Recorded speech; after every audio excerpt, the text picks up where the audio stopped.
Estas férias leve o Observador no bolso. Na praia, no campo ou entre viagens, acompanhe toda a atualidade sem limites. Assine com 40€ de desconto e habilite-se a ganhar uma estadia de 2 noites num dos hotéis boutique da Small Portuguese Hotels. Este verão, desligue da rotina, não da informação. Assine em observador.pt. Carvalho.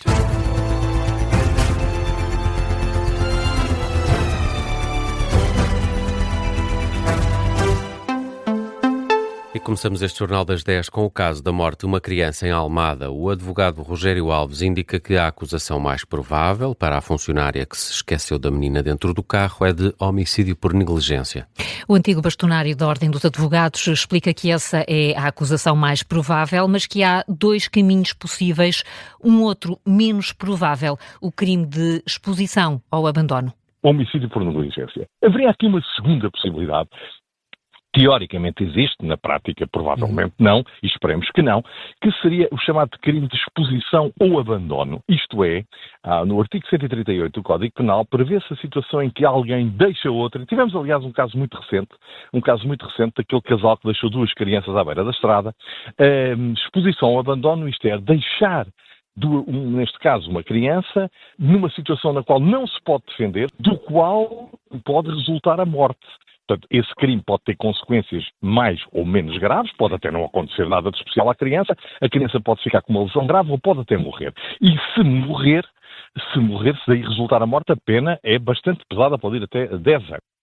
Rogério Alves, o antigo bastonário da Ordem dos Advogados, um dos convidados do explicador desta manhã, onde esteve também o presidente do Colégio de Especialidade de Psicologia Clínica, Miguel Ricot, refere que há várias formas para explicar o esquecimento da criança na viatura, realça que as instituições devem criar mecanismos para mitigar as consequências destes erros.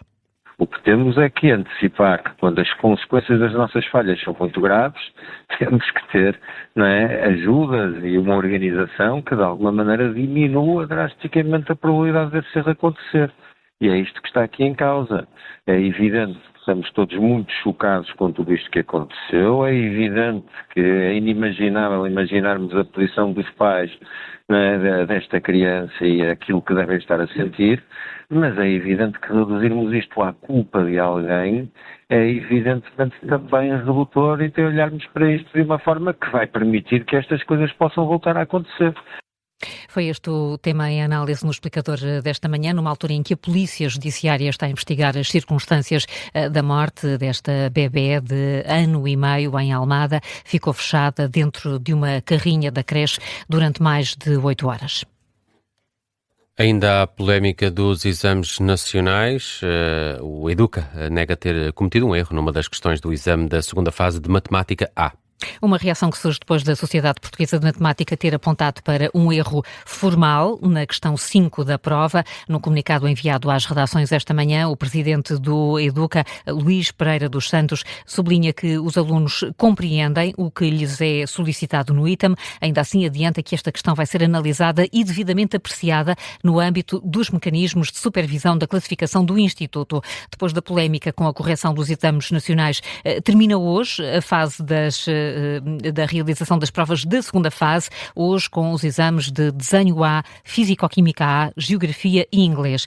Para hoje está também marcada uma manifestação contra o processo de digitalização e correção dos exames. Está marcada para as 6 da tarde à porta do Ministério da Educação, um protesto que é organizado por um movimento recente de estudantes, designado chumbado.pt, está contra o processo de correção digital. Este movimento convidou federações académicas e sindicatos para estarem também presentes. De uma polémica para outra, a do Ministro da Administração Interna, Luís Neves, não entregou ao Tribunal Constitucional as declarações de património, rendimentos e interesses durante os períodos em que exerceu funções como Diretor Nacional da PJ. Ou seja, em 2018 e depois em 2021, os anos em que assumiu os mandatos. A informação é avançada pela TVI, CNN e também pelo jornal Nascer do Sol. Esta não é a primeira declaração que o atual Ministro da Administração Interna não entrega. Tal como o Observador já tinha noticiado, Luís Neves também não declarou declarou a empresa da mulher à entidade para a transparência, além da polémica da não publicação da declaração de interesses. Há também o caso do atrelado, que viajou para a empresa do empreiteiro amigo de Luís Neves. O Expresso adianta hoje que a Judiciária não encontrou documentos que justifiquem a mudança do veículo do Seixal para Barcelos. Em causa aqui estão indícios da prática dos crimes de descaminho e abuso de poder. O Ministro da Administração Interna garantiu ontem aos jornalistas que se sente com legitimidade para continuar no cargo. Já o Primeiro-Ministro, Luís Montenegro, pede que se aguarde pelo desenvolvimento do inquérito ao caso. Os técnicos de emergência pré-hospitalar alertam para o crescente número de falhas informáticas no novo sistema de triagem do INEM.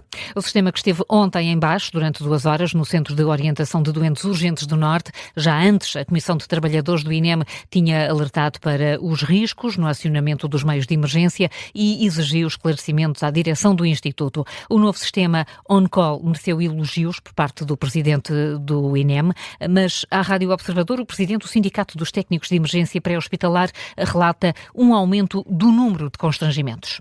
Não era comum acontecer, contudo, com esta nova aplicação informática em funcionamento no SCODU, tem tido alguma frequência. O próprio programa, só à 5ª tentativa é que se conseguiu pôr a funcionar no SCODU. Nas 4 primeiras, precisamente, colapsava o sistema informático e deixava de se conseguir utilizar. Depois, no dia precisamente em que o Presidente do INEM anunciou num canal televisivo que esta nova aplicação aumentava a capacidade de resposta dos CODUs, pois o que verificámos foi precisamente o oposto. O presidente do Sindicato dos Técnicos de Emergência pré-hospitalar, o CODU do Norte, esteve sem sistema das 7 da tarde às 9 da noite, retomou depois só a 50% da capacidade. Rui Lázaro explica que os técnicos tiveram de recorrer a papel e caneta. Nos primeiros momentos, os técnicos ficaram mesmo sem conseguir receber, triar chamadas ou mesmo acionar o meio, e passados os primeiros minutos começaram a fazer a triagem em papel, mais demorosa, o que acabou por causar algum constrangimento. Os meios de emergência passaram a ser acionados pelo CODU de Coimbra, que à semelhança de Lisboa e do Algarve continuaram felizmente a funcionar. Rui Lázaro, do Sindicato dos Técnicos de Emergência pré-hospitalar. Numa nota enviada à agência Lusa, o INEM esclarece que o problema esteve relacionado com uma atualização de um sistema de cibersegurança. Diz também que não foram registados impactos na resposta prestada aos cidadãos. Olhamos para outras notícias em destaque a esta hora, Carla. Um jovem de 22 anos morreu esta manhã num acidente em Santiago do Cacém, na zona da Mimosa. Foi uma colisão entre um automóvel ligeiro e um pesado de mercadorias que resultou num incêndio e que vitimou o condutor do ligeiro. O condutor do veículo pesado ficou ferido. O IC1 está cortado ao quilómetro 625. O presidente do governo espanhol fala numa situação dramática depois de ter acionado o estado de emergência durante a noite face aos incêndios florestais que estão a afetar as zonas de Madrid e Ávila. Mais de 10.000 casas foram evacuadas. Neste momento, os bombeiros lutam para conter as chamas em várias frentes. Numa publicação na rede social X, Pedro Sánchez garante que foram acionados todos os meios do governo disponíveis. É uma situação que se estende a outros países do sul da Europa. 40.000 pessoas estão a ser retiradas neste momento do sudoeste de França. Uma situação que está a ser descrita como fora de controle. Os ataques dos Estados Unidos esta noite no Irão causaram 4 mortos e 5 feridos. Foi a 13ª noite consecutiva de bombardeamentos em território iraniano.